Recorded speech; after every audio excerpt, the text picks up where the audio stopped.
ঝাড়গ্রামের কাছাকাছি কোনো এক প্রান্তে অবস্থিত এই গোপালগঞ্জ। পাহাড়ি অঞ্চল না, তবুও জায়গাটা ভূপৃষ্ঠ থেকে কিছুটা হলেও উঁচুতে বলা চলে। একসময় এই গোপালগঞ্জে নীলকর সাহেবদের রাজত্ব ছিল। অত্যাচারী সাহেবরা সেই সময় এই গ্রামের নানান অঞ্চলে দখল নিয়ে তাদের আস্তানা গেড়েছিল। ফলস্বরূপে এই গ্রামে গড়ে উঠেছিল বিশাল আকারের বেশ কিছু প্রাসাদ বাড়ি। বাড়িগুলোর আশেপাশে তৈরি করা হয়েছিল নীল তৈরির সেই বিশাল আকারের বাঁধানো চৌবাচ্চাগুলো। এখন সেসব আর নেই বললেই চলে। দেশ থেকে যখন নীল চাষ উঠে গেল, তখন সাহেবরাও এই বাংলা ছেড়ে পালালো। স্মৃতি হয়ে শুধু পড়ে রইল তাদের বিশাল বিশাল বাড়িগুলো। এখন যেগুলো এক একটা পোড়ো বাড়ি আর ধ্বংসস্তূপে পরিণত হয়েছে বলা চলে। সাহেবরা বাড়িগুলো ফেলে রেখে পালালেও ওসব বাড়িগুলোর আশেপাশে তেমন কেউ একটা যেতে সাহস পায়নি আজ অবধি। সচক্ষে দেখা না মিললেও লোকমুখে প্রচলিত আছে যে এই গোপালগঞ্জের ওসব পোড়ো বাড়িগুলোর আনাচে কানাচে আজও কাদের যেন ছায়া দেখা যায়। তাই এ কথার পর্দা ফাঁস করতে এই গোপালগঞ্জে এসে হাজির হয়েছে সুধীর। সুধীর একজন ইনফ্লুয়েন্সার। যখনই সে এরম কোনো পোড়ো বাড়ির খোঁজ পায়, চটপট পোটলাপুটলি গুছিয়ে নিয়ে গিয়ে হাজির হয় সেখানে। তারপর সেই জায়গার ব্যাপারে তার মোবাইল ফোনের সাহায্যে বিস্তারিতভাবে সব কিছু তুলে ধরে তার দর্শক বন্ধুদের কাছে।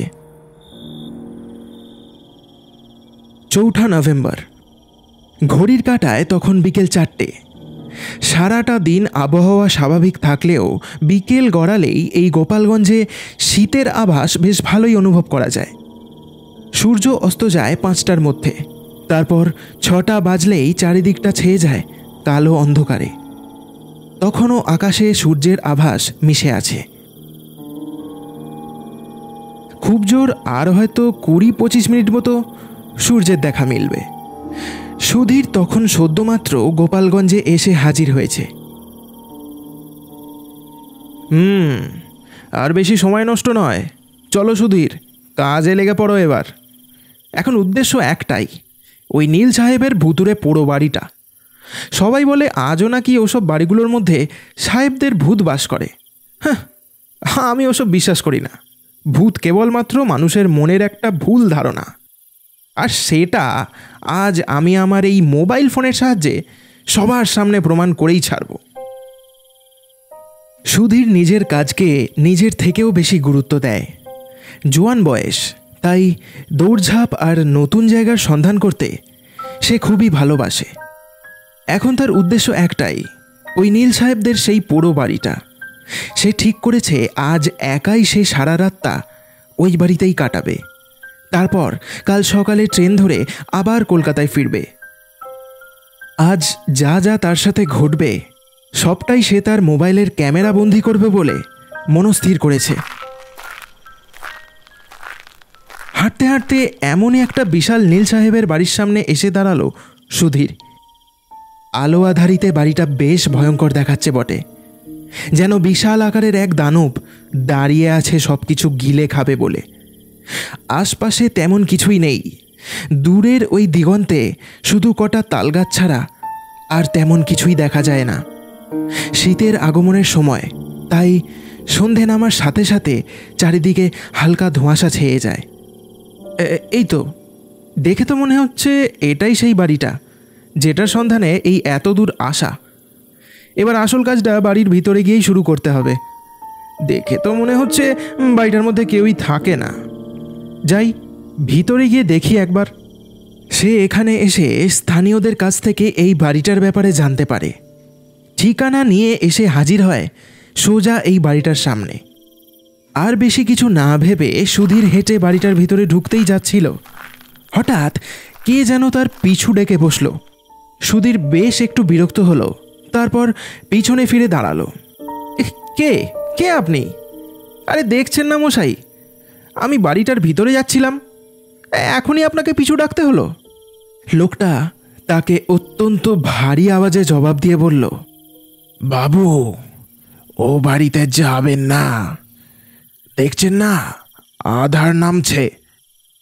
আমরা গাঁয়ের লোক, তাও দিনের বেলাতে ও বাড়ির ধারে কাছে যাই না আমরা। আর আপনি তো আবার এই অসময়। এই থামুন তো মশাই, যত সব আজগুবি গল্প।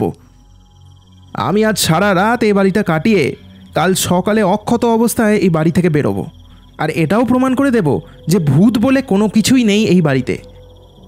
না বাবু না, আপনি যাই বলেননি কেন, সেই বাপ ঠাকুরদার আমল থেকে এ কথা শুনে আসছি আমরা।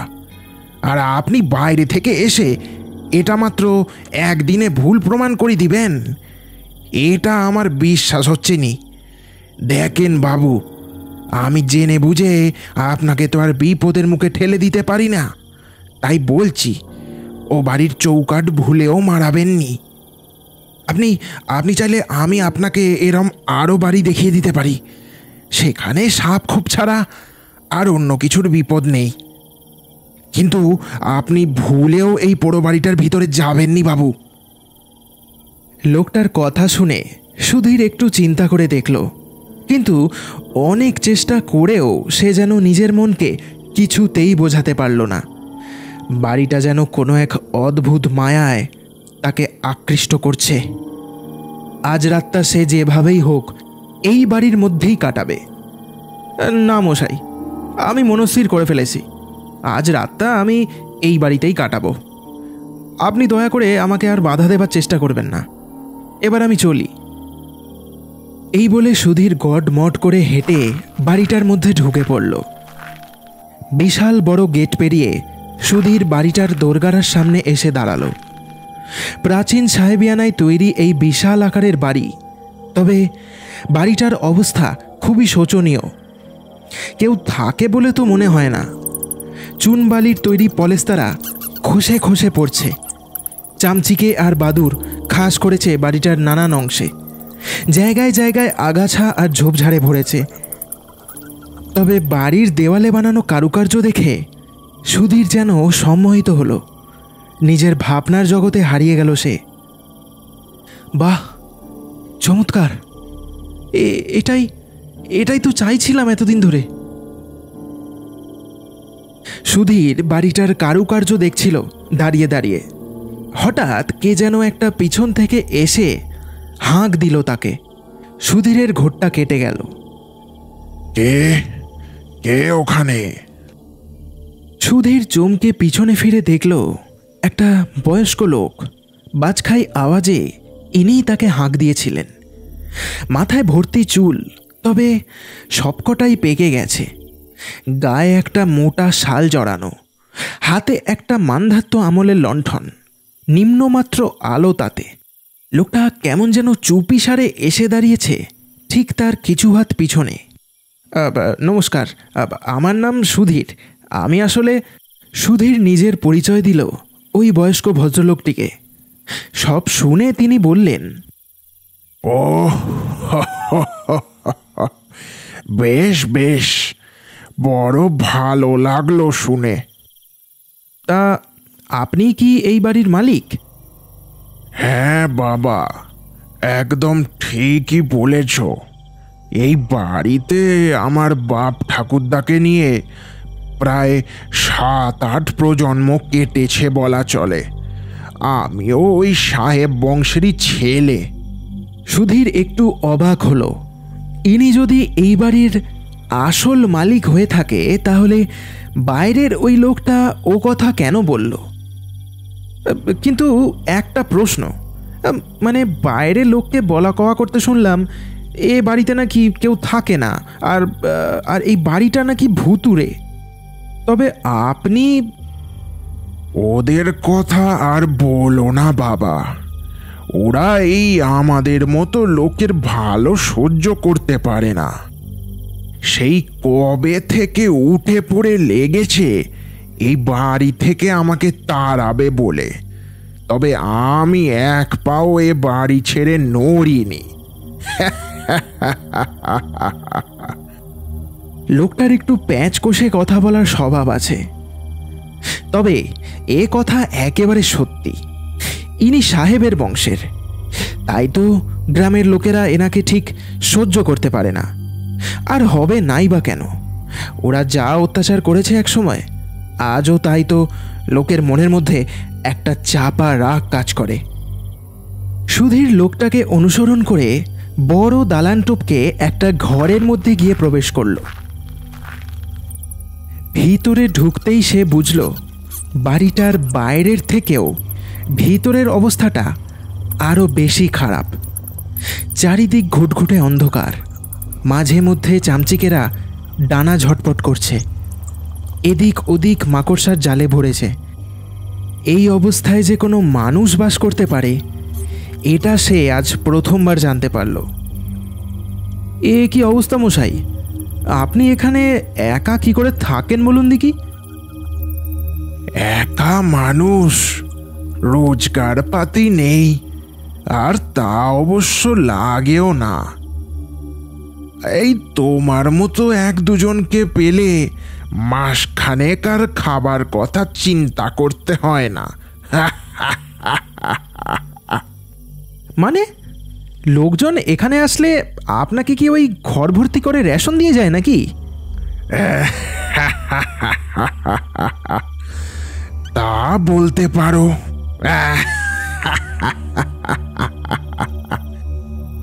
লোকটা আরো বেশ কয়েকবার হো হো করে হেসে নিল, তারপর জোরে একটা ফু দিয়ে হাতে থাকা লণ্ঠনটা নিভিয়ে দিল। এ কি মশাই, আজব মানুষ বটে আপনি। একে এই ঘুটঘুটে অন্ধকার, তার উপর আপনি এই লণ্ঠনটাও নিভিয়ে দিলেন। লোকটা এবার গলাটা ভারী করে সুধীরকে জবাব দিল, ওই লণ্ঠনের আলো তো শুধু বাড়ির বাইরে বেরোলে লাগে। আসলে আমি সাঁঝের আলোয় কিছুই যে দেখতে পাই না, তাই এই লণ্ঠন জেলে বেরোই। বাড়ির মধ্যে আর ওই লণ্ঠনের দরকার পড়ে না, অভ্যাস হয়ে গেছে। এমনি দেখতে পাই সব কিছু। কি সব বলে যাচ্ছে লোকটা তখন থেকে। সুধীর একটাও কথা ঠিক বুঝতে পারছে না, কথার কোনো মাথা মুন্ডু নেই। লোকটা তার সাথে হেয়ালি করছে নাকি লোকটার মাথাটা একটু খারাপ, সেটাই সে ঠিক বুঝে উঠতে পারছে না। তুমি তুমি ওই বেঞ্চিটায় গিয়ে বসো এখন, আমি আসছি একটু পরে। এই বলে লোকটা গট গট করে হেঁটে ঘরের অন্ধকারে যেন মিলিয়ে গেল। সুধীর সামনে থাকা কাঠের বেঞ্চিটায় গিয়ে বসল। সে তার সাথে করে টর্চ, লাইটার, মশা মারার ধূপ ইত্যাদি আরও সব যাবতীয় জিনিস নিয়েই এসেছিল। কখন কোনটা কাজে লেগে যাবে তা তো আর বলা যায় না। সুধীর তার চামড়ার ব্যাগ থেকে টর্চটা বের করল, তারপর সেটা জেলে ঘরের চারিপাশটা একটু দেখার চেষ্টা করল। হঠাৎ কে জানে কি হলো, টর্চটা আচমকাই নিভে গেল। যা বাবা, কি হলো আবার? এ তো মুশকিলের কাণ্ড দেখছি। টর্চটাও খারাপ হবার আর সময় পেল না। টর্চটা সাইডে রেখে সে এবার তার মোবাইলের ফ্ল্যাশটা জ্বালালো, তারপর ক্যামেরাটা চালু করে রেকর্ড করতে শুরু করলো। ঘড়ির কাঁটায় প্রায় 7:15 বাজছে। তখন চারিদিকটা ঢেকে গেছে রাতের কালো আধারে। চারিদিক নিস্তব্ধ আর নিশ্চুপ। ঝিঝি পোকাগুলো যেন ডাকা বন্ধ করেছে। হাওয়ার মধ্যে একটা চাপা ভয় ছেয়ে রয়েছে যেন। থেকে থেকে শুধু বাদুড়ের ঝটপটানি ছাড়া আর কিছুই শোনা যায় না। কিন্তু সুধীরের মনে তখনও প্রবল একটা উত্তেজনা কাজ করছে। ঠিক এমনই কিছু চেয়েছিল সে, তাই এই পরিবেশেও তার তেমন কিছু মনে হচ্ছে না। আজ আমি প্রমাণ করে দেব যে ভূত বলে কিছুই নেই। লোকটা কোথায় গেল কে জানে, ওনার একটা সাক্ষাৎ নেব যে। এ বাড়ির ইতিহাস আর লুকিয়ে থাকা রহস্য সব কিছু জানবো আজ ওনার কাছ থেকে। হঠাৎ সুধীর মোবাইলের ফ্ল্যাশ ফেলতেই ঘরের মধ্যে কি যেন একটা দেখতে পেয়ে থমকে গেল। ফ্ল্যাশের আলোয় ঠিক দেখা গেল না জিনিসটা। ওটা কি? কিছু একটা পড়ে আছে না ওখানে? যাই গিয়ে দেখি তো একবার। সুধীর ওই জায়গায় গিয়ে দাঁড়ালো। তারপর সে যেটা দেখল তা দেখে তার চোখ কপালে উঠল। মাটির ওপর পড়ে আছে একটা মানুষের কঙ্কাল। বহুকাল ধরে এটা এভাবেই এই বাড়ির মধ্যে পড়ে আছে, তা দেখলেই বোঝা যায়। এটা এটা কি করে হতে পারে? এখানে এখানে এটা এভাবে পড়ে, তাহলে তাহলে কি জায়গাটা সত্যি সুবিধার না? এখানে এসে কি তাহলে আমি ভুল করলাম? ওখানে কি করছো দাঁড়িয়ে? কে যেন তাকে খুব দূর থেকে দাঁড়িয়ে এ কথা বলল। বাড়িটা ফাঁকা, তাই বাড়ির কোনায় কোনায় তার কণ্ঠের প্রতিধ্বনি শোনা গেল। সুধীর পিছনে ফিরে দেখল ওই বয়স্ক লোকটা অন্ধকারে ভূতের মতো দাঁড়িয়ে। লোকটার হাবভাব মোটেই সুবিধের না। সুধীরের মনে তাকে নিয়ে এবার একটা সন্দেহের দানা বেঁধেছে। সুধীরের হাতে মোবাইলে জ্বলতে থাকা ফ্ল্যাশ লাইটের দিকে তাকিয়ে লোকটা যেন একটু অস্বস্তি বোধ করল। তারপর তার কাছে এসে হেঁড়ে গলায় তাকে বলল, আলোটা নিভিয়ে দাও, নিভিয়ে দাও বলছি। কি মুশকিল? আচ্ছা মশাই, আপনার আলোয় এত সমস্যা কেন বলুন তো? এ অন্ধকারে আপনার হয়তো থাকার অভ্যাস আছে, কিন্তু আমি তো আর এভাবে অন্ধকারে আলো না জ্বেলে থাকতে পারবো না। আর আর এসব কি মশাই? হ্যাঁ, এখানে এটা কি? তবে রে, আলো নেভাবি না? সুধীরের কথাটা কেটে লোকটা এবার বেশ একটু রেগে গিয়ে দাঁতের দাঁত দিয়ে কথা বলল। তারপর তার হাতটা সুধীরের দিকে তাক করল। কোনো এক অদৃশ্য বলে তার হাতে থাকা ফোনটা আচমকাই হাওয়ায় ভেসে উঠল। তারপর ছিটকে গিয়ে পড়ল ঘরের এক কোনায়। এ কি কি হলো এটা? আপনি আপনি এটা কি করে করলেন?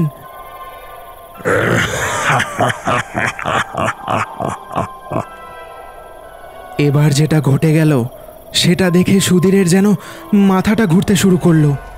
সে দেখল লোকটা আস্তে আস্তে দুমড়ে মুচড়ে যেন একটা ভয়ানক রূপে পরিণত হতে শুরু করেছে। সুধীরের শরীরের রক্ত যেন হিম হলো এ দৃশ্য দেখে। ওই লোকটা এবার একটা বিশাল নরপিশাচের রূপ ধারণ করেছে। না জীবিত না মৃত, যেন সোজা নরক থেকে উঠে এসেছে এই ভয়ানক মূর্তিটা। গায়ে বিশাল একটা কোট আর মাথায় একটা কালো সাহেবি টুপি। চোখগুলো লাল টকটকে, আগুনের ভাঁটার মতো জ্বলছে। এটাই কি তাহলে সেই নীল সাহেব যার কথা সবাই বলে? আমার খুব খিদে পেয়েছে, তোকে খেয়ে আমি আমার খিদে মেটাবো।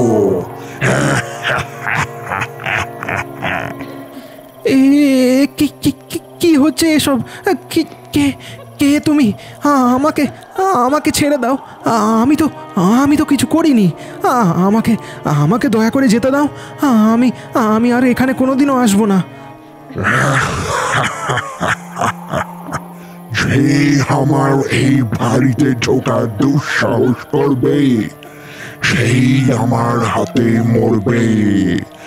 সেই 150 বছর ধরে আমি অতৃপ্ত হয়ে এই বাড়িতে ঘুরে বেড়াচ্ছি। আজ বহুদিন হলো মানুষের মাংস খাইনি। অনেক কষ্ট করে তোকে এখানে নিয়ে এসেছি। এত সহজে তো তোকে ছাড়া যাবে না। বিশাল বিশাল ধারালো নখে ভরা হাত নিয়ে ওই সাহেবের মূর্তিটা সুধীরের দিকে এগোতে শুরু করলো। সুধীর কি করবে কিছুই বুঝতে পারল না।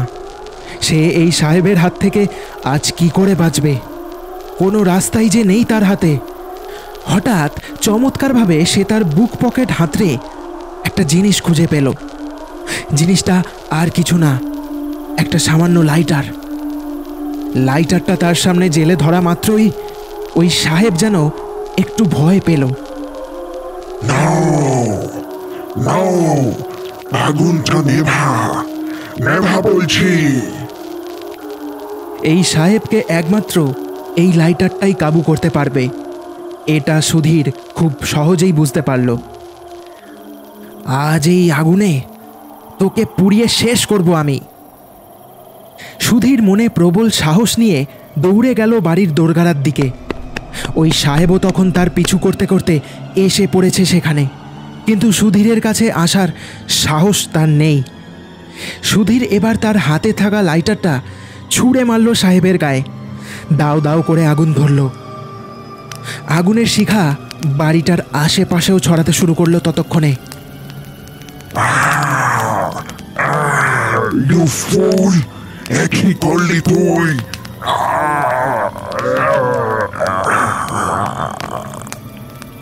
সুযোগ বুঝে সুধীর কোনোভাবে ওই বাড়িটা ছেড়ে দৌড়ে বেরোলো। হঠাৎ দৌড়তে দৌড়তে তার মাথাটা যেন ঘুরে গেল একবার। চোখের সামনে হঠাৎই অন্ধকার ছেয়ে গেল। হুমড়ি খেয়ে সুধীর মাটির ওপর পড়ল। তারপর কি হয়েছে কিছুই মনে নেই তার।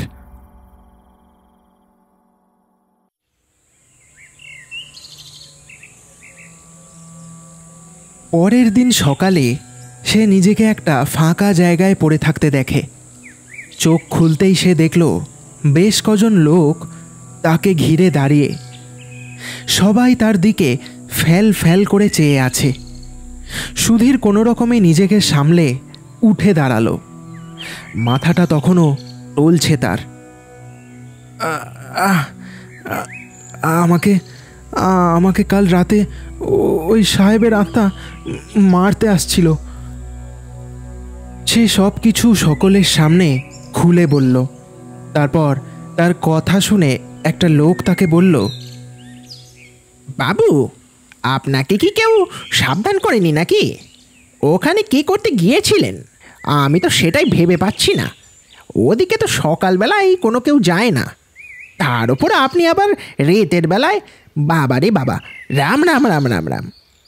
এ গ্রামে সবাই জানে ওই বাড়িতে আজও অতৃপ্ত নীল সাহেব ঘুরে বেড়ায়। লোকটা এবার একটা ঘটনা সুধীরকে শোনালো। তখন নীল বিদ্রোহ শুরু হয়েছে। একদিন রাতের বেলায় ওই সাহেব তার বাড়িতে একাই ছিল। গ্রামের কিছু লোক সে খবর পায়। তারপর তাকে ওই বাড়িতেই পিটিয়ে মারে। আর তারপর থেকেই যত বিপদ বাবু। বেশ কয়েক বছর পর হঠাৎই ঘটতে শুরু করলো অঘটন। যেই ওই বাড়ির ধারে কাছে যেত, তার ছিন্ন ভিন্ন মৃতদেহের দেখা মিলত বাড়ির আনাচে কানাচে। তারপর থেকে গ্রামে রটে গেল ওই বাড়িতে নাকি সাহেবের ভূত আছে। অনেকে আবার রাতের বেলা ওই বাড়িতে কার যেন ছায়াও দেখতে পেয়েছে। সুধীরের ব্যাগপত্র এখনও ওই বাড়ির মধ্যেই পড়ে। মোবাইলটাও হাতছাড়া হয়েছে। অবশ্য এতে তার নিজেরই দোষ ছিল। বারবার বারণ করা সত্ত্বেও সে কারুর কথা না শুনে জোর করে ও বাড়িতে যাওয়ার দুঃসাহস করেছিল। এখন কোনোভাবে এই গোপালগঞ্জ ছেড়ে বেরোতে পারলে হয়। তার যা শিক্ষা হয়েছে, এরপর ভুলেও কোনোদিনও সে কোনো পোড়ো বাড়িতে ঢোকার দুঃসাহসটা আর করবে না।